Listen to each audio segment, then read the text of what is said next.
Good morning, everyone. Welcome to Economic Times Daily Analysis and Explanation Series. आज है 24 नवंबर and day है Wednesday. तो कल वीडियो नहीं आ पाई, उसके लिए वेरी वेरी सॉरी। एक्चुअली क्या है कि मैं अभी हमारा जो कॉलेज है उसके अंदर जो सोसाइटीज़ हैं उसके ओरिएंटेशन चल रहे हैं, तो मैंने ग्रुप पे इन्फॉर्म भी किया था कि वीडियो नहीं आ पाएगी। और अभी हम स्टार्ट करते हैं आज की वीडियो में थोड़ा सा मैंने चेंज किया है। बहुत सारे कमेंट्स आए थे और मतलब लोगों ने मेरे को पर्सनली कॉल करके बोला एक दो तो कि वीडियो में थोड़ा ऐसा फॉर्मेट हो कि हर पेज कम से कम डिस्कस हो और कुछ न्यूज़ को छोड़ भी सकते हैं जो थोड़ी कम इम्पॉर्टेंट है। तो आज उसी के बेसिस पे चलेंगे और मैं टाइम स्टैम्प्स भी आज वाली वीडियो में नहीं दे पाऊँगा। तो स्टार्ट करते हैं फर्स्ट न्यूज़ से। India to release 5 million barrels of oil from reserves. इसके अंदर क्या है मैं आपको बताता हूँ। India third largest oil consumer है वर्ल्ड के अंदर। सबसे ऊपर US, then China, then India. Oil consumers की मैं बात कर रहा हूँ। इसके अंदर क्या है कि अब ऑयल कंज्यूमर तो है बट इंडिया के अंदर इतने ऑयल रिजर्व्स नहीं है और यूएस के अंदर तो बहुत ही कम है। तो वो हम ही मतलब जो सारी कंट्रीज़ हैं वो जनरली ओपीईसी, ये कंट्रीज़ का एक ग्रुप है, यहाँ से ऑयल को इंपोर्ट करते हैं। ओपीईसी ग्रुप की फुल फॉर्म ही यही है, organisation of petrol exporting countries. ये एक पूरा ग्रुप है कंट्रीज़ का। अगर किसी के पास टाइम हो तो आप गूगल करके नीचे कमेंट में एक बार कंट्रीज़ का लिस्ट एक बार दे दीजिएगा। मैं आपको फिर भी बता देता हूँ कि कुछ कंट्रीज जैसे ईरान, इराक, सऊदी अरेबिया, ये कुछ कंट्रीज़ हैं जो इसके अंदर आती हैं जहाँ पे ऑयल रिजर्व्स बहुत ज़्यादा हैं। अब यहाँ से क्या है कि अब अगर किसी जो कोई पर्टिकुलर प्रोडक्ट के लिए अगर कुछ ही प्रोड्यूसर्स होते हैं, कुछ ही सप्लायर्स होते हैं, तो वो अपना एक कार्टेल फॉर्म कर लेते हैं। कार्टेल में क्या होता है कि एक ग्रुप बन गया। अगर वो चाहें सिर्फ क्योंकि उनके पास ऑयल रिजर्व्स हैं पूरी मतलब वर्ल्ड के अंदर, तो वो चाहें तो अपने प्राइसेस को खुद से कंट्रोल कर सकते हैं और जनरली बढ़ाते हैं प्राइसेस को। तो यहाँ पर ये कार्टेल फॉर्मेशन को तोड़ने की न्यूज़ है पूरी।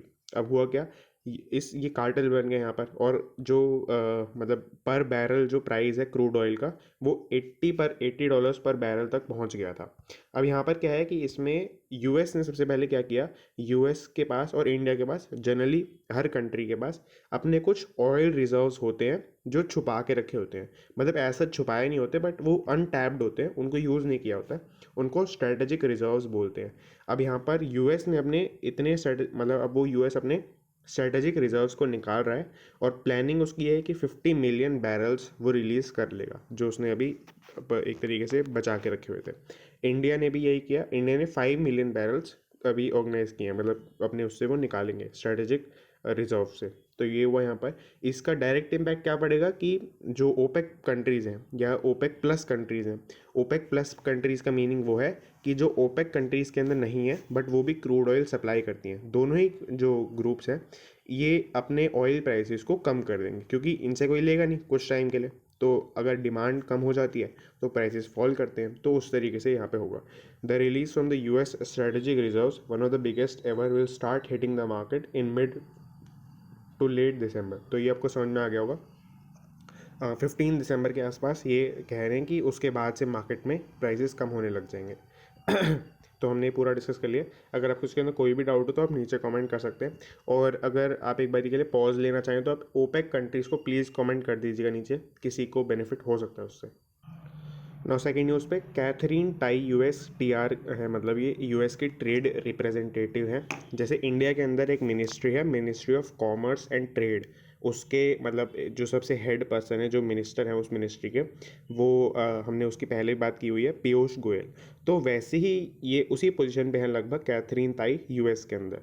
तो ये मैं आपको इनके बारे में छोटा सा फैक्ट बताऊं तो ये एशियन अमेरिकन पहली यूएस टीआर है और ये मतलब काफ़ी सक्सेसफुल यूएस ट्रेड रिप्रेजेंटेटिव इनको माना जाता है। मतलब क्या है कि यूएस ट्रेड रिप्रेजेंटेटिव एक्सपोर्ट्स और इंपोर्ट्स से ज़्यादा डील करता है, इंटरनल ट्रेड से कम डील करता है। तो जो बाहर की कंट्रीज़ हैं उनमें नई नई डील्स में एंटर करना इन्होंने ही सबसे ज़्यादा किया है यूएस के अंदर। खैर ये हमने छोटी सी बात कर ली। इसके बाद इकोनॉमिक टाइम्स वालों ने इनका इंटरव्यू लिया है और इसके अंदर क्योंकि ये यूएस की ट्रेड रिप्रेजेंटेटिव हैं तो इंडिया यूएस के जो ट्रेड रिलेशंस हैं इन पे इनसे काफ़ी बात हुई। तो उसके अंदर यहाँ पर ये निकाला गया और नीचे भी आएगा ये। यहाँ पर अभी थोड़े दिनों पहले एक ट्रेड फोरम हुआ था, यानी यूएस इंडिया ट्रेड फोरम। वो मैं आपको बताऊँ कि पहले हर साल होता था 2017 तक। 2017 के अंदर क्या हुआ कि एक जॉइंट स्टेटमेंट बन नहीं पाई। जॉइंट स्टेटमेंट का मतलब होता है एक सहमति आप कह सकते हैं, सहमति बन नहीं पाई। उसके बाद अब जाके 2021 के अंदर ये हुआ है, और इसके अंदर वही एक जॉइंट स्टेटमेंट आई है, वो मैं आपको बताऊंगा। दूसरी बात, ये 2005 के अंदर ये जो ट्रेड फोरम है, यूएस इंडिया ट्रेड फोरम, ये सेटअप हुआ था। खैर उसके अलावा अब इसके अंदर क्या है कि यहाँ पे इन्होंने बोला है अब यूएस और इंडिया के जो ट्रेड रिलेशंस हैं वो कोलैबोरेटिव अप्रोच के अंदर चलेंगे। और किस अप्रोच के अंदर नहीं चलेंगे? ज़ीरो सम गेम अप्रोच के अंदर। ये जो यहाँ पे लिखा है ज़ीरो सम गेम, इसका मीनिंग ये होता है, मान लेते हैं आप कोई गेम खेल रहे हैं, आप गेम ऐसा खेल रहे हैं कि अगर आप जीतेंगे तो किसी को हारना पड़ेगा। जनरली हर गेम के अंदर यही होता है। मान लेते हैं क्रिकेट खेल रहे हैं, तो जो आपने आईपीएल सुना होगा, आईपीएल के अंदर पॉइंट्स टेबल होती है। अभी तो ऐसा होता है कि जो टीम जीतती है उसको पॉइंट्स मिल जाते हैं, मान लेते हैं +1, और जो हारती है उसको कुछ नहीं मिलता। बट मान लेते ऐसा होता कि उनके 1 पॉइंट लूज़ हो जाता, तो वो होता है ज़ीरो सम गेम। यहाँ पे जनरली क्या होता है कि अगर आप सारे बेनिफिट्स को और जो मतलब जिसको भी नुकसान हुआ उसको अगर ऐड कर लेंगे तो ज़ीरो आएगा जनरली, कि एक को बेनिफिट हो रहा है और दूसरे को उतना ही लॉस हो रहा है लगभग। तो यहाँ पे मैथमेटिकल ये ज़्यादा नहीं है, बट ये मोर ऑफ अ बोलने की बात है। तो यहाँ पर अब ये है कि ज़ीरो सम गेम नहीं होगा। ऐसा नहीं होगा कि यूएस को बेनिफिट हो रहा होगा तो इंडिया को लॉस हो रहा होगा। दोनों को कुछ कुछ बेनिफिट्स हो रहे होंगे, जिसको विन विन भी बोलते हैं, विन विन सिचुएशन। दोनों को बेनिफिट्स हो रहे होंगे। कोलैबोरेटिव अप्रोच है यहाँ पर। तो इस तरीके से है पूरा। बाकी इसमें कोई ज़्यादा बड़ी न्यूज़ नहीं है। तीसरी न्यूज़ के अंदर, तीसरे आर्टिकल के अंदर, फर्स्ट पेज के, ये हम कवर नहीं कर रहे हैं क्योंकि इसके अंदर लाइकली टू वाली लैंग्वेज के अंदर ही लिखा हुआ है। अगर ये कंफर्म होता है तो मैं आपको ज़रूर से बता दूंगा, और मतलब हम इसको डिस्कस तब कर लेंगे। तो हम के लिए हम इसको स्किप करते हैं क्योंकि हम थोड़ी न्यूज़ आज इसी तरीके से कवर करते हैं। तो आगे इसके ऊपर ईटी मार्केट सेक्शन बहुत ही इंपॉर्टेंट सेक्शन होता है। इसके अंदर डिस्कस करेंगे सेबी नॉर्म ने force hedge funds to cut exposure to biggest gainer. बहुत ही बेसिक न्यूज़ है। हेज फंड्स का अगर आपको कॉन्सेप्ट नहीं पता तो मैं आपको बता देता हूँ। हेज फंड्स का मीनिंग होता है, जैसे कुछ बैंक्स होते हैं या कुछ फाइनेंशियल इंस्टीट्यूशंस हैं, उनको अगर अपना पैसा मैनेज करवाना है, या कुछ कंपनीज़ हैं, या फिर कुछ एच हैं, एच मतलब जैसे मुकेश अंबानी, उनको अपना पैसा इन्वेस्टमेंट करनी है, तो वो मतलब ऐसा नहीं है कि वो मार्केट ट्रैक कर सकते हैं, कि उनके पास इतना टाइम नहीं है, तो वो हेज फंड को एक हायर कर लेंगे और अपना पैसा उनको दे देंगे, वो उनका पैसा मैनेज करेगा। जनरली जो हेज फंड्स होते हैं वो हाई रिस्क वाली सिक्योरिटीज़ के अंदर, हाई रिस्क इन्वेस्टमेंट्स के अंदर इन्वेस्टमेंट करते हैं। और इसके लिए अभी जनरली मतलब अभी रिसेंटली एक लिमिट लगा दी गई है हेज फंड को बोलने के लिए। हेज फंड अब उसे ही बोला जाएगा जिसके अंदर कोई भी पर्सन, कोई भी investor minimum 1 crore rupees investment कर रहा है। ये इन्होंने अभी लिमिट लगाई है थोड़े टाइम पहले। अब इसके अलावा क्या है, सेबी के नए रूल्स आए हैं। सेबी मतलब सेबी के रूल्स चल रहे हैं, उसके अंदर ऑल्टरनेट इन्वेस्टमेंट फंड AIF को 3 भागों में बांटा गया है। Alternate investment fund category 1, category 2, category 3। इसके अंदर आपको ऊपर दिखेगा, ये जो एक फोटो है इसके अंदर ऊपर दिखेगा कि इसका मीनिंग क्या है, नीचे दिखेगा कि इसके अंदर कौन से फंड आते हैं।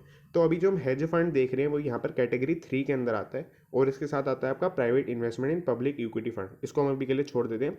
बाकी आपको दिख रहा होगा जैसे डेट फंड्स आते हैं कैटेगरी 2 के अंदर, VC fund, infrastructure fund, angel funds और सोशल वेंचर फंड कैटेगरी 1 के अंदर आते हैं। मैंने ये सब क्यों बताया, क्योंकि कैटेगरी 3 का एक रूल है यहाँ पर, जिसके बेस पे ही पूरी न्यूज़ बनी हुई है। जैसे आपको यहाँ पर दिख रहा होगा category 3 of alternate investment fund. इनका एक रूल है, मतलब सेबी का एक रूल है इस कैटेगरी को लेकर, कि इस कैटेगरी में जो फंड बनेगा उसका जो भी पोर्टफोलियो होगा वो 10% से ज़्यादा एक स्टॉक के अंदर, एक शेयर के अंदर नहीं डाल सकते। जैसे मान लेते 100 मिलियन का पूरा इनका पूरा वो है पोर्टफोलियो है, तो 10 मिलियन से ज़्यादा ये एक शेयर के अंदर नहीं डाल सकते। ये इनका मतलब रूल है। तो यहाँ पे आपको दिख रहा हो can not invest more than 10% of their portfolio in a single stock. तो यहाँ पे इसीलिए ये पूरा यहाँ पे हुआ है। अब आपको समझ में आ रहा होगा, to cut exposure to biggest gainers, यानी कि अगर जो गेनर है, मान लेते हैं कोई शेयर इन्होंने खरीदा 100 रुपये का, वो बढ़ बढ़ के 200 रुपये पर चला गया, तो मान लेते हैं उस टाइम पर इन्होंने 10% ही इन्वेस्टमेंट किया था। बट अभी जो इनके टोटल वैल्यू ऑफ पोर्टफोलियो है, मान लेते हैं दूसरे शेयर जो इन्होंने खरीदे थे वो नीचे गिर गए, थोड़ा लॉस हो गया, तो अब क्या होगा कि 10% से ज़्यादा हो जाएगा जो वही शेयर था। हालांकि इन्होंने कुछ किया नहीं उसमें, बट ऐसा हो गया। तो यहाँ पर उनको कट एक्सपोजर करना पड़ेगा, यानी कि डाइवेस्टमेंट करनी पड़ेगी, उनको बेचना पड़ेगा कि 10% पर आ जाए वापस से। तो इस तरीके से होगा यहाँ पर। अब यहाँ पर जो मैंने अभी आपको एग्जांपल दिया जिसके अंदर इन्होंने 10% या उससे कम खरीदा था, बट मैं आपको एक बार सही से लिख देता हूँ, 10% या उन्होंने उससे कम खरीदा था, बट क्या हुआ कि शेयर प्राइस के बढ़ने की वजह से वो 10% से ऊपर चला गया टोटल एक्सपोजर। तो इस चीज़ को बोलते हैं पैसिव ब्रीच, और यहीं इस रूल के अंदर यही आए हैं the warren it bought the concept of passive breach. नवंबर 22 को ये लाए हैं, कल परसों ही लाए हैं। तो पैसिव ब्रीच के अंदर भी आपको क्या करना पड़ेगा, डाइवेस्टमेंट करना पड़ेगा 30 डेज़ के अंदर अंदर। ये पूरा न्यूज़ है कि within 30 days you have to will now have to divest the excess stake within 30 days. तो इस तरीके से हो गया। और जैसे एक्टिव पैसिव ब्रीच है वैसे एक्टिव ब्रीच भी होती है। एक्टिव ब्रीच तो बहुत बेसिक है, इसके अंदर आपने एक सिक्योरिटी के अंदर खरीद ही लिया 10% से ज़्यादा। तो इस तरीके से ये तो आपका डायरेक्ट एक फ्रॉड है, मतलब डायरेक्ट इलीगल चीज़ है। तो ये हमने पूरा डिस्कस कर लिया। अब ये भी न्यूज़ कोई इतनी इंपॉर्टेंट नहीं है। इसके अंदर क्या है, एल आई सी का एक पॉलिसी रही है जो कि वैसे भी काफ़ी फेमस है कि वो we never look at IPO। जैसे हम आपको दिख रहा होगा, ये रहा, we never look at IPOs, that's been the philosophy says senior official. ये मतलब काफ़ी फेमस है कि LIC जो है IPOs के अंदर इतना ज़्यादा इन्वेस्टमेंट नहीं करती है। तो यहाँ पर यही हुआ। अभी यहाँ पे कुछ इसके जो ऑफिशियल्स हैं वो ये बोल रहे हैं कि skipping IPO helps LIC avoid Paytm. तो हम सबको पता है कि पेटीएम बहुत ज़्यादा लॉस के अंदर चला गया जो उनका IPO है। पहले ही वो 2000 के आसपास ओपन हुआ था, मतलब जो लिस्टिंग हुई थी, और उस मतलब सॉरी जो IPO प्राइस था वो 2150 के आसपास कुछ था, और 2000 के आसपास लिस्टिंग हुई थी, और फिर 1500 के आसपास चल रहा है अभी। तो वो जो है लॉसेस इनको नहीं हुए, ये उससे बच गए बेसिकली IPO में ना इन्वेस्ट करने की वजह से।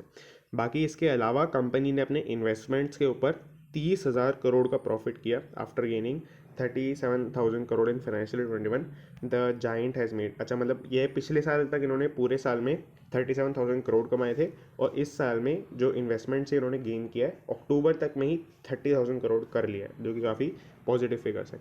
बाकी इसमें इसके अलावा कोई न्यूज़ नहीं है पूरे के अंदर। मैं आपसे एक छोटा सा यहाँ पे क्वेश्चन पूछना चाह रहा हूँ कि आपको ये बताना है कि इंश्योरेंस कंपनीज ऐसी रिस्की इन्वेस्टमेंट्स में, जैसे इन्होंने इतने गेन किया तो इन्होंने स्टॉक मार्केट के अंदर इन सब के अंदर इन्वेस्टमेंट की ही थी। आप चाहें तो इसको पढ़ भी सकते हैं, इसके अंदर आपको मिल भी जाएगा कि इन्होंने कहाँ पे इन्वेस्टमेंट की थी। तो इंश्योरेंस कंपनी को इन्वेस्ट करने की क्या ज़रूरत होती है, वो तो बैंक में उसको तो प्रीमियम आ रहा है उसके पास तो रेगुलरली। तो अगर आपको मतलब आंसर पता है तो आपको ये सिली क्वेश्चन लग रहा होगा, बट अगर नहीं पता है तो आप ट्राई करें इसको आंसर करने का। ठीक है जी, तो आप इसको कमेंट करें। नाउ इसके बाद न्यूज़ है, investors and brokerage bullish on Bharti Airtel after tariff hikes. तो ये आपको पता होगा कि मतलब आपने मीम्स वगैरह में हो सकता है देखा हो, एयरटेल ने जो है अपने जो प्लान्स हैं इनके उनका प्राइसेस बढ़ा दिए हैं। और अगर आप इनकी वेबसाइट पे ऐप पे जाएंगे तो जो भी प्लान्स चल रहे हैं इनके वो अभी तो उसी प्राइस पर हैं, पहले वाले प्राइस पर नीचे लिखा हुआ है कि the price will hike, the मतलब टैरिफ हाइक्स लग जाएंगी 26/11 से, 26 मतलब नवंबर से इनके प्राइस हाइक एक तरीके से अपलोड हो जाएंगे वहाँ पर। खैर उसके अलावा क्या है कि इसके ऊपर इन्वेस्टर्स और ब्रोकरेजेस जो हैं बुलिश हैं, यानी कि इसका भारतीय एयरटेल का जो स्टॉक है वो बढ़ गया। तो अगर हम देखें तो 2.35% ट्यूसडे को कल ही इसके अंदर इंक्रीज आया है, जो 759 रुपीज़ पर चला गया। और इसके अंदर मैं आपको एक पॉइंट बताता हूँ, टारगेट प्राइस। टारगेट प्राइस का मीनिंग होता है जैसे कोई ब्रोकरेज है या आप खुद एक एज एन इन्वेस्टर इन्वेस्टमेंट करते हैं, तो आपने कोई स्टॉक के अंदर आपने लेट से 100 रुपीज़ पर एंट्री ली, तो टारगेट प्राइस वो प्राइस होता है जिसके ऊपर आप सेल कर देंगे स्टॉक को, यानी कि 120 मान लेते हैं आपका टारगेट प्राइस। तो 120 आते ही आप उसको सेट कर सकते हैं अपने सिस्टम के अंदर कि टारगेट प्राइस मेरा 120 है। 120 अगर स्टॉक हिट होगा तो अपने आप ही सेल हो जाएंगे आपके शेयर्स। और इसका लॉजिक ये होता है कि आप ये सोच रहे हैं कि अगर 120 तक चला गया तो फिर लोग बेचना ज़्यादा स्टार्ट कर देंगे और नीचे आ जाएगा वापस से स्टॉक। तो इसके पीछे ये लॉजिक होता है टारगेट प्राइस के ऊपर। अब यहाँ पर क्या है कि जो ब्रोकरेजेस होती हैं, ब्रोकरेज मतलब आपको बताइए कि जिसके थ्रू आप खरीद सकते हैं शेयर्स वगैरह, तो वो जो है अपने ओपिनियन देती रहती हैं, मैंने आपको कई बार बताया। तो इन्होंने जो है जो मेनली 3 ब्रोकरेज हैं उन्होंने तो अपना चेंजेस नहीं किए हैं, पर जो एक ब्रोकरेज है जेफरीज, इन्होंने अपना जो शेयर प्राइस है वो काफ़ी मतलब जो टारगेट प्राइस है वो काफ़ी ज़्यादा बढ़ा के बताया, 860 से 925 कर दिया सीधा सीधा। तो इस तरीके से बाकी आप नीचे देख सकते हैं कि क्यों क्यों इन्होंने क्यों बढ़ाया है। हर इस जो पूरा आर्टिकल है इसके अंदर यही दिया हुआ है कि हर ब्रोकरेज ने क्यों इसको स्टेबल रखा, क्यों बढ़ाया है, वो सब। तो ये हो गया। बाकी इसके अलावा इन कंपनीज ये भी कह रही हैं कि इसकी वजह से कंपनी का रेवेन्यू जो है 14 से लेकर 19% तक बढ़ सकता है। तो यहाँ पर ये हो गया। बाकी एक छोटी सी न्यूज़ ये भी है, Nasdaq leads losses and stake weekends on dents Wall Street. Wall Street आपको पता ही होगा क्या है कि जैसे जहाँ पे मेन स्टॉक एक्सचेंज है, US स्टॉक एक्सचेंज है न्यूयॉर्क के अंदर, ये वॉल स्ट्रीट है। तो इसके अंदर क्या है कि अब हुआ क्या है, टेक जो स्टॉक्स हैं यूएस के अंदर, टेक स्टॉक्स बहुत ज़्यादा हैं, जैसे माइक्रोसॉफ्ट, एप्पल, गूगल एक्सेट्रा। तो वो जो स्टॉक्स हैं उसके अंदर थोड़े वो वीकेंड हो गए, मतलब थोड़े फॉल कर गए कल। उसकी वजह से मतलब स्ट्रीट के ऊपर डेंट आ जाने का मीनिंग ये है कि मार्केट थोड़ा नीचे गया है वहाँ का। जैसे आप देख सकते हैं द S&P टेक सब इंडेक्स सैंक 1.2%, यानी कि ये एक सेक्टोरल इंडेक्स है, टेक सेक्टर के अंदर ये इसकी कुछ कंपनीज आती हैं इसके अंदर। तो वो 1.2% से नीचे गया है। और होता क्या है कि हमें कोई चीज़ कम लग रही होती है अगर हम इसको किसी ऐसी चीज़ के कंपैरिजन में देखें जो जनरली बढ़ी है। तो यहाँ पे आप देख सकते हैं कि एनर्जी इंडेक्स 2.8% से बढ़ा है, जो कि प्रीवियसली फॉल कर रहा था क्योंकि ऑटोमोबाइल सेक्टर के अंदर प्रोडक्शन कम हो गई थी। तो वो जंप हो गया 2.8% से, तो हमें इसका 1.2% नीचे जाना और ज़्यादा लग रहा है। दूसरी बात, इसके अंदर दो स्टॉक्स हैं जो काफ़ी ज़्यादा गिरे हैं। टेस्ला का स्टॉक 3.2% गिरा है और माइक्रोसॉफ्ट का 1.4% गिरा है। तो हमने ये छोटी सी न्यूज़ कवर कर ली, इतनी इंपॉर्टेंट तो नहीं थी बट फिर भी। खैर, इसके अलावा चलते हैं। S&P group in talks to raise 375 million via sale of luxury realty in Dubai. तो SP ग्रुप है बेसिकली, ये शपूरजी पलूंजी ग्रुप है। ये एक ऐसा ग्रुप है जिसके अंदर 18 अलग अलग कंपनीज आती हैं और बहुत सारे सेक्टर्स के अंदर, कंस्ट्रक्शन के अंदर, इंफ्रास्ट्रक्चर के अंदर, रियल एस्टेट के अंदर, फाइनेंशियल सर्विसेज के अंदर और मेनली इंजीनियरिंग सर्विसेज के अंदर ये कंपनी पूरा काम करती है। और इस कंपनी अभी मतलब पॉपुलर इसलिए हो रही है क्योंकि ये डी लेवरेज करना स्टार्ट कर रही है। लेवरेज करने का मतलब होता है, लेवरेज करने का एक मतलब होता है अपने डेट को बढ़ाना, यानी कि डेट आप बढ़ा रहे हैं उसकी वजह से आपको कुछ कुछ बेनिफिट्स होते हैं लॉन्ग टर्म के अंदर। खैर, अभी हम देखते हैं कि पहला पार्ट क्या है। दूसरी बात, जो डीलेवरेजिंग का पहला पार्ट होता है वो होता है बेसिकली डेट को कम करना, कि नहीं डेट को रीपे करना। तो डेट को रीपे करने के लिए जनरली क्या होता है, अगर कोई कंपनी है वो अपने असेट्स को कुछ बेचती है जनरली। तो यहाँ पर अभी इन्होंने यूरेका फोर्ब्स, ये आपको पता हो ऐसा हो नहीं सकता, यूरेका फोर्ब्स की मैगजीन बहुत पॉपुलर है, तो इनको बेच दिया है। दूसरी बात, स्टेरलिंग एंड विल्सन, ये भी इंजीनियरिंग सर्विसेज के अंदर पूरी कंपनी काम करती है, तो वो इनको भी इसने बेच दिया, मतलब in the process of selling है, यानी इसको बेच रही है धीरे धीरे। बाकी इसके अलावा प्रमोटर ने भी अपने 4,000 करोड़ रुपए ग्रुप के अंदर इन्फ्यूज़ किए हैं, उनके मतलब शेयर्स खरीदे एक तरीके से। यहाँ पे ये हुआ है। और दूसरी बात, अब ये क्या कर रहे हैं, इनकी कुछ प्रॉपर्टीज़ हैं रियल एस्टेट के अंदर भी सिंस काम करते हैं, तो इनके पास कुछ प्रीमियम प्रॉपर्टीज़ हैं दुबई के अंदर जिसको ये सेल कर रहे हैं। और 375 मिलियन वहाँ से एक्सपेक्टेड है कि आ जाएगा। हालांकि 375 मिलियन हाई पॉइंट पर है, 225 मिलियन से लेकर 375 मिलियन तक एक रेंज है पूरी। और उसके बाद इसको डीलेवरेज करने में लगा देंगे, यानी कि अपने डेट को रीपे करने में लगा देंगे इस पूरे को। तो ये हमने पूरा देख लिया। अगर आपको इसके अंदर कोई भी डाउट हो तो आप कमेंट कर सकते हैं। Now when auto revenues up, parts makers not far behind. अब इसमें क्या है कि अभी ऑटोमोबाइल सेक्टर के अंदर, सिंस हमने ऊपर देखा था, जैसे यहाँ पे मैंने आपको बताया था एनर्जी सेक्टर के अंदर चीज़ें बढ़ रही हैं, तो इसके अंदर हमने थोड़े दिनों पहले देखा था कि ऑटो सेक्टर के अंदर जो चिप का शॉर्टेज हो गया था उसकी वजह से ऑटो सेक्टर की प्रोडक्शन कम हुई, उसके थोड़े टाइम बाद शेयर प्राइस बहुत नीचे आ गए। टाटा मोटर्स अभी अगर आप 5 दिन में देखेंगे तो 40 रुपये के आसपास फॉल किया है, तो मतलब कुछ टाइम पहले। तो इसके अंदर क्या हुआ, अब ऑटो प्राइसेस ऊपर चले गए, ऑटो प्राइस धीरे धीरे ऊपर जा रहे हैं। और उसके साथ ही साथ जो ऑटोमोबाइल सेक्टर के अंदर कंपनीज हैं कुछ, वो कार्स नहीं बनाती, वो पूरे पूरे बाइक्स या टू व्हीलर कुछ पूरा नहीं बनाती है, बट वो कुछ पार्ट्स बनाती है, कुछ स्पेयर पार्ट्स और कुछ ऐसे पार्ट्स जो बाद में जाके कार्स वगैरह के अंदर, व्हीकल्स के अंदर यूज़ होते हैं प्रोडक्शन के अंदर। वो जो कुछ ऐसी कंपनीज हैं, जैसे एक बहुत ही पॉपुलर है, सॉरी, एक बहुत ही पॉपुलर कंपनी है सुंदरम फास्टनर्स। ये TVS ग्रुप, जो TVS जुपिटर आती है,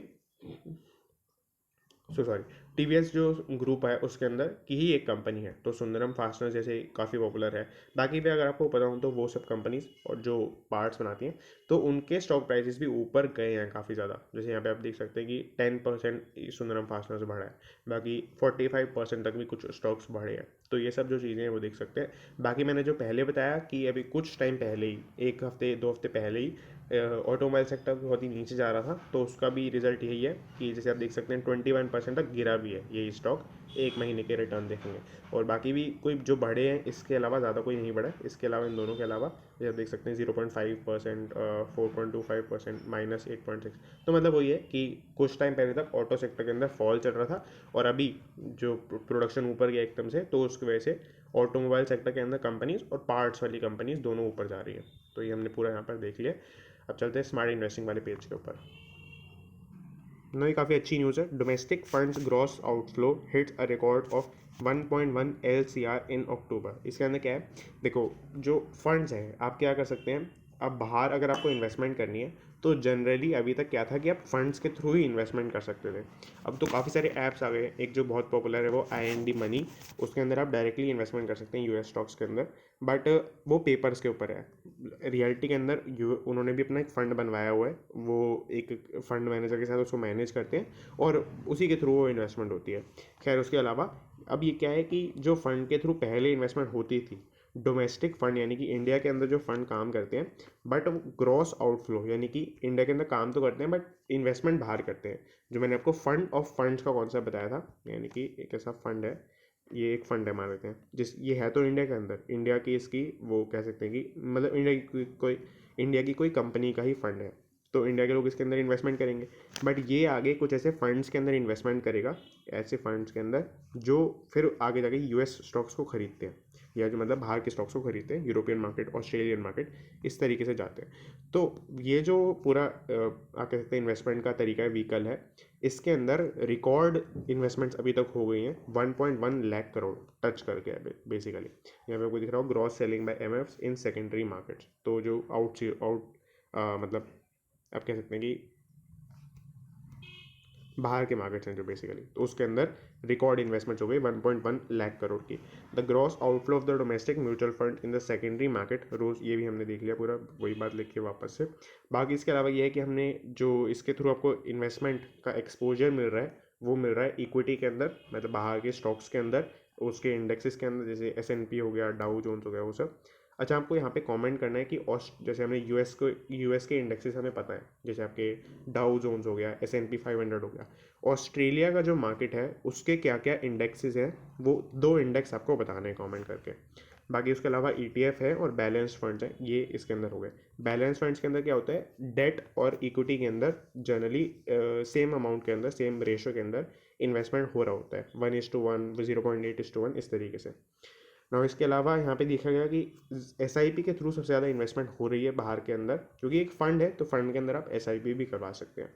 उसके अलावा ये है कि एमफी ने भी इसको एक तरीके से देखा है, ऑब्जर्व किया है, और यहाँ पर यही बताया है कि SIP का जो फ्लो है वो एट अ रिकॉर्ड ऑफ मतलब 10,518 करोड़ रुपीज़, ये एमफी का डेटा है कि इतना SIP के अंदर आउटफ्लो जा रहा है बाहर।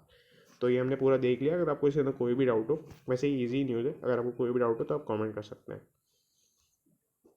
अब ये इतनी इंपॉर्टेंट न्यूज़ तो नहीं है, बट इसके अंदर क्या है कि 2 कंपनीज का पहले आपको नाम समझना है। पहली है भारत फाइनेंशियल इंक्लूजन लिमिटेड, ये कंपनी है। दूसरी कंपनी है स्पंदाना स्फूर्ति फाइनेंशियल कंपनी लिमिटेड। अब इसके अंदर यहाँ से 2-3 लोग जो हैं अपनी पोस्ट को छोड़ रहे हैं, और ये लोग उनको हायर करना चाह रहे हैं सेम पोस्ट के लिए, बस इतनी न्यूज़ है। ये आपकी जैसे शलभ सक्सेना है, ये इसके MD और CEO हैं इस कंपनी के अभी करंटली। हालांकि इन्होंने स्टेप डाउन कर लिया है और ये बाहर जा रहे हैं अभी के लिए। बट यहाँ पर अब ये है कि इन दस and won't release units executive, यानी अपने अपने यूनिट के, मतलब ये जो भारत फाइनेंशियल इंक्लूजन लिमिटेड है, ये इन दस एंड जो बैंक है उसकी ही एक यूनिट है, तो उस यूनिट के अपने एग्जीक्यूटिव्स को वो रिलीज़ नहीं करेगा अभी। मतलब एक तरीके से आप क्या कह सकते हैं कि एक अभी वो परमिशन नहीं देगा कि आप कहीं और जाके काम कर लीजिए, क्योंकि बहुत सारी चीज़ें होती हैं जो इस यूनिट में, आपको इस यूनिट के बारे में चीज़ें पता हैं, वो अगर आप किसी कॉम्पिटिटर को बता देंगे तो वो एक गलत बात हो, इलीगल बात के आसपास चले जाएगा। तो वो जो चीज़ें हैं वो ये है, और क्योंकि ये अपने टॉप पोजीशन के ऊपर लोग हैं तो इनकी हायरिंग बहुत ही ज़्यादा क्रूशियल हो सकती है जो कॉम्पिटिटर है उसके लिए। यहाँ पे 2 लोग हो गए, शलभ सक्सेना जो MD और CEO हैं, और आशीष दमानी जो CFO हैं इस अभी के लिए भारत फाइनेंशियल इंक्लूजन लिमिटेड के, और बाद में बन जाएंगे इस ग्रुप के। तो both the holdings are the same roles, both are holding the same roles at Bharat financial inclusion, यानी कि ये जो जिस पोस्ट के लिए यहाँ पर जा रहे हैं वो both are holding the same roles, यानी कि वही सेम रोल अभी भारत फाइनेंशियल इंक्लूजन के अंदर ही है। तो मैंने आपको पूरा बता दिया। हालांकि इसके अंदर कोई ज़्यादा मतलब कॉन्सेप्ट वाली कोई न्यूज़ नहीं थी, बट फिर भी मैंने कवर कर लिया। ICICI में open trade platform to non bank clients, बहुत ही अच्छी सी न्यूज़ है। इसके अंदर क्या है, ICICI का हमने थोड़े दिनों पहले भी ये चीज़ देखी थी। जैसे क्या है, ICICI का एक कंज्यूमर बेस है जो कि जनरली बैंकिंग सर्विसेज के लिए आता है ICICI के पास, पर ICICI उसको एक्सपैंड करना चाहता है, हर बिजनेस एक्सपैंड करना चाहता है, तो उन्होंने अपना एक नया प्लेटफॉर्म लॉन्च किया, iMobile Pay।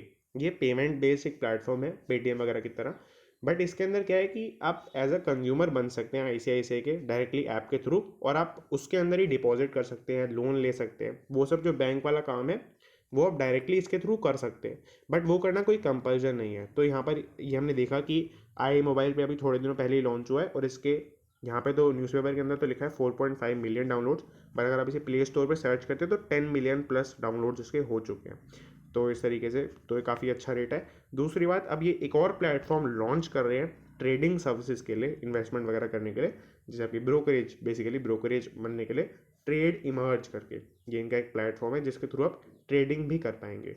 तो इन दोनों का ही यही पर्पज़ है कि जैसे मान लेते हैं 10% कन्वर्जन रेट बन गया, जैसे इसके अंदर 10 मिलियन प्लस लोग हैं, मान लेते हैं 5 मिलियन एक्टिवली इसको यूज़ करते हैं, उसके अंदर से 10% लोग 5 मिलियन का 10% आप निकाल सकते हैं। तो वो लोग अगर आ जाते हैं ICICI के कंज्यूमर बन जाते हैं तो बहुत बड़ा एक अमाउंट ऑफ प्रॉफिट इनको हो जाएगा। तो ये हमने यहाँ पे पूरा देख लिया। ये दोनों ही चीज़ें इसलिए हो रही हैं ताकि वो एक नई ऑडियंस को एक्सपोजर ले सके। ना इस न्यूज़ पेपर चलते हैं। Kubota aims at catering to global markets from India. अब इसके अंदर क्या है, कुबोटा एक जापान की सबसे बड़ी और ट्रैक्टर मेकर एक ऑर्गेनाइजेशन है, ये हमने पहले भी देखा था, क्योंकि इन्होंने जो है न्यूज़ जब आई थी, एस्कॉर्ट्स एक कंपनी है जो इंडिया का सबसे बड़ा ट्रैक्टर मेकर है, मतलब बेसिकली। तो एस्कॉर्ट्स जो आपने देखा होगा उनके लोगों के अंदर एक हॉर्स वगैरह की ऐसी इमेज बनी हुई है। क्या एस्कॉर्ट्स के अंदर बेसिकली इन्होंने इन्वेस्टमेंट किया 9400 करोड़ का इक्विटी के लिए। तो अब इसके अंदर इनका एक इंटरव्यू है, ET का इंटरव्यू है, क्वेश्चन आंसर सेशन का टाइप हुआ। तो इसके अंदर इन्होंने पूछा, काफ़ी सारे इनसे क्वेश्चंस पूछे, बट जो ऑल इन ऑल इन्होंने बताया वो इस पॉइंट के ऊपर था कि जैसे क्या है कि ये जापान के इन्वेस्टर्स हैं, और जापान और इंडिया दोनों ही मतलब एक तरीके से राइवल हैं, ट्रेडिंग राइवल्स भी आप कह सकते हैं, पॉलिटिकल राइवल्स भी कह सकते हैं चाइना के। और क्या है कि चाइना काफ़ी सारी सर्विसेज प्रोवाइड करता है पूरे वर्ल्ड के अंदर, काफ़ी सारी, जैसे आपके आउटसोर्सिंग सर्विसेज होती हैं, जो ये जो प्रोडक्शन सर्विसेज हैं। हमने कुछ दिनों पहले ही, आपको शायद पता भी होगा कि आईफोन जो है वो चाइना के अंदर भी बनता है, इंडिया के अंदर भी बनता है। बट अभी जब रिसेंटली जो कॉन्ट्रैक्ट्स मिल रहे हैं वो इंडिया वाली प्रोडक्शन की एजेंसीज को ज़्यादा मिल रहे हैं एज़ कम्पेयर टू चाइना। तो ये जो चीज़ें हो रही हैं यहाँ पर, यही कहना चाह रहे हैं लोग कि Kubota aims at catering to global markets, जो ग्लोबली जिनको भी सर्विसेज चाहिए वो चाइना से ना लेते हुए इंडिया से लें। यहाँ पे ये ऐसी बात लिखी नहीं है कहीं पे कि चाइना से ना लें, बट इनका मीनिंग इनडायरेक्टली यही है कि क्या है कि चाइना की जो पॉलिटिकल उनके जो कंडीशंस हैं, तो उनकी वजह से ये कर रहे हैं कि इंडिया से लोग जो अपना आउटसोर्स का माल है वो ज़्यादा से ज़्यादा उठाएं और चाइना से कम करते चले जाए। जैसे आपको दिख रहा होगा, what is the idea behind investing in Escorts, the present players from emerging markets India and China are trying to pry their way into existing ones in Europe, North America and Asian countries. मतलब ये वो countries हैं जहाँ पर जो लोग मतलब basically outsource करते हैं अपना काम इंडिया और चाइना को, और with their low cost products, यानी कि प्राई कर रहे हैं, प्राई मतलब अट्रैक्ट कर रहे हैं इन कंपनीज को, इन सब आप कह सकते हैं कि क्लाइंट्स को, with their low cost products. So we must hand off their attempts to get ahead of us by supplying superior products. तो यहाँ पर ये कहना चाह रहे हैं, so we must hand off their attempts to get us ahead of us by supplying superior products, यानी कि उनसे हमें ऊपर जाना है और हमें सुपीरियर क्वालिटी के प्रोडक्ट्स सप्लाई करने। और जहाँ पे क्या है कि जहाँ पे जापान आ जाता है वहाँ पे क्वालिटी की बात फिर नहीं रह जाती है, क्वालिटी हमें इंश्योर करनी ही पड़ेगी अगर आपको जापान से मतलब इन्वेस्टमेंट को कंटिन्यू रखना है। तो यहाँ पर ये हो गया, does this the stake percentage matter, how would you grow the business together with Escorts. मतलब वो ये है कि इन्होंने जितनी इन्वेस्टमेंट की है, ऐसा नहीं है कि इनके ऊपर कंट्रोल आ गया है एस्कॉर्ट्स का, बट काफ़ी एक बड़ा अमाउंट इन्होंने लिया है छोटी सी परसेंटेज के लिए, मतलब छोटी सी नहीं, थोड़ी कम कंपेरेटिवली परसेंटेज के लिए। तो इसके पीछे क्या लॉजिक था यहाँ पर, ये ज़्यादा इंपॉर्टेंट नहीं है, मेन इंपॉर्टेंट यही बात थी कि चाइना को इमर्ज नहीं करवाने, मतलब इंडिया को इमर्ज करवाने। तो हमने पूरा देख लिया, आई होप आपको समझ में आ गया होगा। इस पेज की काफ़ी रिक्वेस्ट थी, एक पर्सन ने मेरे को बोला था इंस्टाग्राम के ऊपर भी, इकोनॉमी माइक्रो एंड मैक्रो का जो सेक्शन है इसके अंदर देखते हैं इस सेक्शन को, India US trade issues to be resolve within a year. इसके अंदर यही है, मैंने आपको ऊपर भी बताया था, जो US और इंडिया का ट्रेड फोरम है वो मैंने आपको बताया था कि मैं आपको एक बार पहले US ट्रेड इंडिया फोरम है जो, हाँ यहाँ पे India US trade policy forum TPF जो है, इसके अंदर क्या है, that has revived after 4 years. मैंने आपको बताया था 2017 के अंदर इनका लास्ट हुआ था, एक सेटअप हुआ था कह सकते हैं, उसके बाद नहीं हुआ है, पहले हर साल होता था, अब 2021 के अंदर हुआ डायरेक्टली। इसके अंदर ये हुआ। अब इसके बाद मैंने आपको बताया था जो कॉमर्स और इंडस्ट्री के मिनिस्टर हैं पीयूष गोयल वो बैठे थे, और USTR जो है वो कैथरीन टाई, ये मैंने आपको बताया था, ये दोनों इसके अंदर मतलब बेसिकली इन्होंने पूरे इवेंट को चेयर किया था। Generalise system of preferences, GSP पे वर्क करना चाह रहे हैं कि मतलब जैसे आपने यूएस और इंडिया के अंदर जो भी कोई चीज़ ज़्यादा बना रहा है, जैसे एक बहुत ही अच्छा एग्जांपल है उन्होंने लिया मैंगोज़ का, तो यहाँ पे दिख रहे हैं अब Indian mangoes such as Dasheri and Langra, आपको पता होगा ये चीज़। तो ये जो है जनरल सिस्टम ऑफ प्रेफरेंसेस चलेगा, यानी कि जो भी लोग ज़्यादा बना रहे होंगे जो चीज़, वो एक दूसरे से ट्रेड कर लेंगे। तो इस तरीके से हो गया। जीएसपी पहले ख़त्म कर दिया गया था, अब इसका रीस्टोरेशन हो रहा है, यहाँ पे आपको देख सकते हैं। खैर उसके अलावा ये है कि आप देख सकते हैं the last successful TPF was in 2016, मतलब 2016, as the one in 2017 ended without a joint statement, जो मैंने आपको ऊपर ही बताया था। और इस साल की जॉइंट स्टेटमेंट क्या है ये मैंने आपको बताया था अभी थोड़े टाइम पहले कि एक कोलैबोरेटिव अप्रोच के अंदर हम ट्रेड करेंगे, जीरो सम गेम इसको नहीं बनने देंगे। ये एक जॉइंट स्टेटमेंट है इस साल की। बाकी एक जो है पॉइंट है, अब वापस से मैं बता देता हूँ, 2005 के अंदर ये जो ट्रेड फोरम है वो सेटअप हुआ था। तो ये हमने पूरा यहाँ पर देख लिया, और इसके अंदर बाकी कोई न्यूज़ नहीं है इस मतलब पूरे आर्टिकल के अंदर। खैर अब चलते हैं आगे। Jan Dhan 3.0 to focus on digital banking. अब इसके अंदर क्या है, जनधन एक बहुत ही पॉपुलर स्कीम है, आपको पता ही होगा जनधन के बारे में। एटलीस्ट अगर आपको मतलब मीनिंग या फिर आपको डिटेल नहीं पता तो आपको नाम तो ज़रूर पता होगा। खैर अगर हम एक बार देखें जनधन के अंदर क्या हुआ है, जैसे यहाँ पे आपको दिख रहा होगा, मैं एक बार वापस से न्यूज़पेपर के ऊपर चलता हूँ। जनधन 3.0, तो 3.0 है तो सीधी सी बात है कि 1.0 भी होगा, 2.0 भी होगा। मतलब क्या है कि पॉइंट के बाद जो होता है उसको ओ भी बोल देते हैं, तो इसीलिए मैंने ओ बोला यहाँ पर, नहीं तो आप जीरो भी बोल सकते हैं, 1.0, 2.0। अब यहाँ पर आपको दिख रहा होगा 2014 के अंदर ये स्कीम चालू हुई थी। फेज़ 1 के अंदर मतलब बहुत सारी चीज़ें थी, उसके अंदर जो टॉप 3 चीज़ें थी वो उन्होंने बता रखी हैं, ऐसी फेज़ 2 के अंदर बता रखी हैं। तो जैसे फेज़ 1 के अंदर आप देख सकते हैं कि बैंकिंग सर्विसेज इन 5 किलोमीटर, यानी कि मतलब यानी कि गवर्नमेंट ने एक तरीके से प्रॉमिस किया था कि अब जहाँ पर भी हैं पूरे इंडिया के अंदर, वहाँ से 5 किलोमीटर के अंदर अंदर एक बैंकिंग सर्विसेज, एक बैंक आपको ज़रूर मिलेगा। ये होगी पहली चीज़।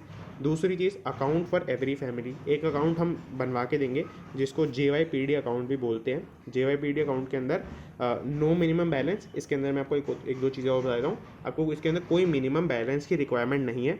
दूसरी बात, आपको जो इंटरेस्ट रेट मिलेगा वो भी थोड़ा ज़्यादा मिलेगा। तीसरी बात, आपको एक रुपए का डेबिट कार्ड भी मिलेगा। रुपए आपको आई होप पता होगा, काफ़ी सारे डेबिट कार्ड्स के ऊपर अभी लिखा भी होता है जो प्राइवेट कंपनीज़ के होते हैं। रुपए का आपको एक डेबिट कार्ड मिलेगा जिसके अंदर आप ओवरड्राफ्ट की भी फैसिलिटी है। अगर आपको कहीं पे थोड़ी पेमेंट करनी पड़ गई और आपके बैंक से रिलेशन थोड़ी बहुत ठीक है, मतलब आप ऐसा नहीं है कि आप पैसे लेके भाग जाते हैं, लोन लेके भाग जाते हैं, आपका क्रेडिट स्कोर बेसिकली ठीक है, तो आप उससे ओवरड्राफ्ट भी थोड़ा बहुत ले सकते हैं। तीसरी बात है फाइनेंशियल लिटरेसी, मतलब बहुत सारे वही कैंपेन्स होंगे, बहुत सारी चीज़ें होंगी जिसके थ्रू आपको फाइनेंशियली लिटरेट किया जाएगा। ये 3 स्टेप्स थे इसके अंदर, फेज़ 1 के अंदर, जनधन 1.0 के अंदर। फिर क्या हुआ कि 2015 के अंदर ही बहुत सारे और स्टेप्स आए। इसके अंदर जनधन 2.0 एक तरीके से लॉन्च कर दिया गया, जिसके अंदर से वो तीनों चीज़ें तो चल ही रही हैं। उसके साथ साथ क्या हुआ, 3 चीज़ें और लॉन्च कर दी। मिनिमम इंश्योरेंस, ये क्या है, ये एक्सीडेंट की इंश्योरेंस है, जो अगर आपका एक्सीडेंट होता है तो आपको क्लेम वगैरह मिल जाएगा।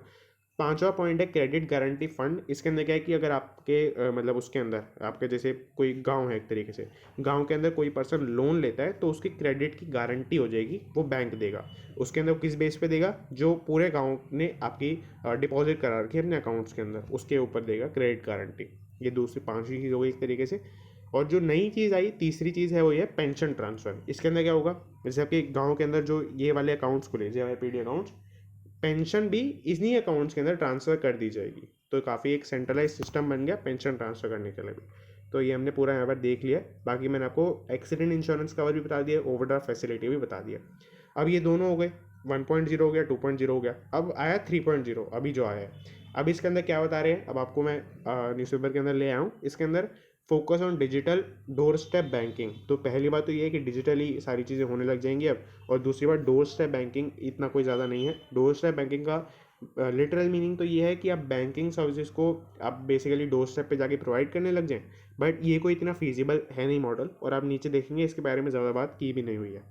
तो आपको दिख रहा होगा यहाँ पर third round of financial inclusion Jan Dhan 3.0 which will focus on door step banking digital financial products, ये आप देख सकते हैं। बाकी इसके अलावा जो है इसके अंदर मेन काम जो होगा, जो मैंने आपको ऊपर बताया 3 मेन काम, ऐसे ही मेन काम इसके अंदर क्या होगा, जैसे हमने अगर आपको 6th पॉइंट याद हो जिसके अंदर पेंशन प्लान को इसी के अंदर इंक्लूड कर दिया गया। तो ऐसे बहुत सारी और चीज़ों को इन्हीं अकाउंट्स के अंदर इंक्लूड कर दिया जाएगा। जो JYPD के अकाउंट्स हैं, मैं एक बार आपको, हाँ सॉरी, PMGDY के अकाउंट्स हैं, इसके अंदर इंक्लूड कर दिया जाएगा। जबकि अटल पेंशन योजना ये हो गया है, और दूसरी बात PM स्वनिधि योजना, इसको कर दिया जाएगा। स्टार्टअप इंडिया स्कीम को कर दिया जाएगा। सुकन्या समृद्धि योजना को कर दिया जाएगा। अब ये सारे जो स्कीम्स हैं, इसके लिए आपको पोस्ट ऑफिस नहीं जाना पड़ेगा, आपको बैंक से ही यहाँ पे हो जाएगा। तो इस तरीके से ये मेन काम हो रहा है इसका। और अब उसके अंदर जो था पहले फेज़ के अंदर, कि जो आप अकाउंट्स खुलवा पाएंगे, तो उसके अंदर और ज़्यादा जो 5 किलोमीटर वाली बात है वो और ज़्यादा उसको करने की कोशिश करेगी गवर्नमेंट। जैसे आपको यहाँ पे दिख रहा होगा कि हर टच पॉइंट मिलेगा 5 किलोमीटर के अंदर अंदर, किसी भी हैबिटेट से, किसी भी जगह से 5 किलोमीटर के अंदर एक बैंक मिलेगा। टच पॉइंट का मीनिंग होता है एक फिजिकल प्लेस जहाँ पे आप फिजिकली जाके आप अपना काम करवा सकते हैं ना। उसके अलावा नंबर ऑफ अकाउंट्स जो गवर्नमेंट ने खोले हैं वो है 438 मिलियन। टोटल डिपॉजिट जो इसके अंदर हो गई है वो है 1.48 लाख करोड़, 1.5 लाख करोड़ की कम से कम डिपॉजिट हो गई है। अकाउंट्स विद PSPs यानी public sector banks 78%, and RRB मतलब रीजनल रूरल बैंक। जैसे PSB तो ये हो गया कि मान लेते हैं SBI है, SBI की कोई ब्रांच खुली हुई है वहाँ पर, जैसे मान लेते हैं कि किसी भी डिस्ट्रिक्ट के अंदर कोई ब्रांच खुली हुई है। RRB क्या होता है, RRB छोटी कंपनीज होती हैं बट पब्लिकली ओन्ड है, यानी गवर्नमेंट की कंपनीज हैं। उनके ब्रांच जनरली आपको सिर्फ गाँव वगैरह के अंदर ही दिखेंगे, इसलिए इसका नाम भी है रीजनल रूरल बैंक। तो ये हमने देख लिया, और हम इस पेज को जनरली रोज़ कवर कर रहे होंगे, तो मतलब ये चीज़ें इंक्लूड कर रहे हैं। बाकी इसके अलावा देखते हैं, नीचे चलते हैं और एक दो न्यूज़ कवर करेंगे। After Airtel Vodafone Idea set to hike prepaid tariff by up to 25%। तो एयरटेल ने जो अपने प्राइसेस हैं वो हाइक करे हैं 20 से 25% प्रीपेड के ऊपर, और जियो भी ऐसा एक्सपेक्टेड है कि इसको फॉलो करेगा, और 30 से 15% फॉलो मतलब बढ़ा करके बाकी प्राइसिंग डिस्काउंट देगा, यानी कि थोड़ा कम रखेगा अपने प्राइसेस को। इसके अलावा जो है इस न्यूज़ के अंदर ये है कि वोडाफोन आइडिया भी बढ़ा रहा है अपने प्राइसेस को 25% तक लगभग। तो वही है कि तीनों ही जो कॉम्पिटिटर्स हैं वो अपने प्राइसेस को बढ़ा रहे हैं, ऑल इन ऑल ये बात की गई है। बाकी अब यही होगा कि क्योंकि ऐसी इंडस्ट्री में जहाँ पे रिलायंस बैक्ड कोई कंपनी है, क्योंकि रिलायंस सबसे बड़ा ग्रुप है, तो वहाँ उसकी बैकिंग कोई कंपनी कर रही है, तो वो अपना प्राइसेस थोड़ा कम भी कर सकती है कंज्यूमर्स को अट्रैक्ट करने के लिए। पर वही है कि जियो के सिग्नल हर जगह नहीं आते, तो ये सेंटीमेंट बहुत ज़्यादा पॉपुलर सेंटीमेंट है, आपने ये बात ज़रूर से सुनी होगी। तो वही है कि फिर लोग एयरटेल पे शिफ्ट करेंगे, हालांकि थोड़े प्राइसेस उनको ज़्यादा देने पड़ सकते हैं इसकी वजह से। और यहाँ पर क्या होता है इस सेगमेंट के अंदर, ये भी एक पॉइंट है, जैसे अब मैंने आपको शायद पहले भी ये समझाया था, FMCG के अंदर क्या होता है, FMCG के अंदर आपने मैगी लाए, आपको मैगी के अंदर कोई भी दिक्कत लगी, तो आप जब अगली बार लाएंगे तो आप यूपी ले आएंगे या फिर पतंजलि वाली मैगी ले आएंगे। पर यहाँ पर ऐसा नहीं है, यहाँ पर क्या है, आपने एक बार सिम ले ली, आप सिम को चेंज कराएंगे तो उसके अंदर बहुत झंझट है, आपको फॉर्म्स वगैरह भरने पड़ते हैं, और मान लेते हैं अगर आप पोर्ट भी कराते हो तो आपको पोर्ट करने के लिए एक फॉर्म भरना पड़ता है और पैसे जमा कराने पड़ते हैं। तो वो एक अलग पॉइंट हो जाता है, उसके अंदर थोड़ी फॉर्मेलिटीज़ हैं। पर आप जो रिचार्ज करवाना है वो बहुत ज़्यादा ईजी है अपनी सिम के अंदर, तो जो ईजीनेस है उसके लिए लोग जो है अपने पैसे मतलब थोड़े ज़्यादा पैसे भी देने के लिए तैयार हो जाएंगे। तो वही है कि यहाँ पर इसीलिए हर कंपनी को मतलब हर कंपनी प्राइस हाइक करके भी मेंटेन कर पाएगी अपनी सेल्स को। तो ये हमने पूरा देख लिया, और बाकी इसके अंदर कोई खास न्यूज़ नहीं है। एक छोटी सी और न्यूज़ है, डॉक्टर अग्रवाल हेल्थ केयर एक पूरा आई हॉस्पिटल की पूरी चेन चल रही है इंडिया के अंदर। मैं आपको पहले थोड़ा डेटा बताता हूँ। ये डॉक्टर अग्रवाल आई हॉस्पिटल की चेन है, फाउंडेड 1957 में हुई थी। 100 सेंटर से ज़्यादा हो चुके हैं 11 कंट्रीज़ के अंदर, और claims to have treated over 12 million patients so far. बाकी इनके एम्प्लॉयज़ भी हैं 400 ऑप्थेल्मोलॉजिस्ट जो आई डॉक्टर होते हैं बेसिकली, और 4000 एम्प्लॉयज़ हैं इसके। तो ये हो गया यहाँ पर, मतलब काफ़ी बड़ी कंपनी है, और आई डॉक्टर मतलब आई केयर हॉस्पिटल के अंदर सबसे बड़ा ग्रुप है इंडिया के अंदर। खैर अब यहाँ पर जो न्यूज़ है वो ये है, TPG करके एक इन्वेस्टमेंट फर्म है, TPG मतलब इन्वेस्टमेंट फर्म है, वो 40% अक्वायर कर रही है डॉक्टर अग्रवाल हेल्थ केयर के अंदर। पूरी न्यूज़ के अंदर ये है। बाकी अमाउंट आप देख सकते हैं, अमाउंट 2200 करोड़ के लिए डील वैल्यू हुई है, मतलब डील नहीं, जो पूरी कंपनी है, अगर ये डील हो जाती है तो 2200 करोड़ पर वैल्यू हो जाएगी। तो जनरली क्या होगा, इसका 40% जो होगा वही डील का अमाउंट होगा। बाकी आप चाहें तो इसको देख भी सकते हैं, इसके अंदर कोई खास इसके अलावा न्यूज़ नहीं है। मैंने आपको इसके अंदर इसके बारे में बता दिया, और जो न्यूज़ थी वो बता दिया यहाँ पर। तो ये हो गया हमारा। अगर आपको सही लगा हो कि जो फॉर्मेट है कि जो हमने बेसिक न्यूज़ को छोड़ दिया थोड़ी, और जो प्रैक्टिकल न्यूज़ है उनको कवर किया, तो आप जो है नीचे कमेंट में बताएं। दूसरी बात, जो एडिटोरियल है उनका भी थोड़े दिनों के अंदर आपको चीज़ें मिल जाएंगी, मतलब मैं कुछ करूँगा कि एडिटोरियल भी हम कवर कर रहे होंगे। तो सब्सक्राइब कर लीजिए चैनल को, और बाकी हमारे 50,000 व्यूज़ कंप्लीट हो चुके हैं, तो thank you very much for that. And channel थोड़े दिनों में आपको मतलब एडिटोरियल भी प्रोवाइड करने लग जाएगा। तो that's it and thanks for watching.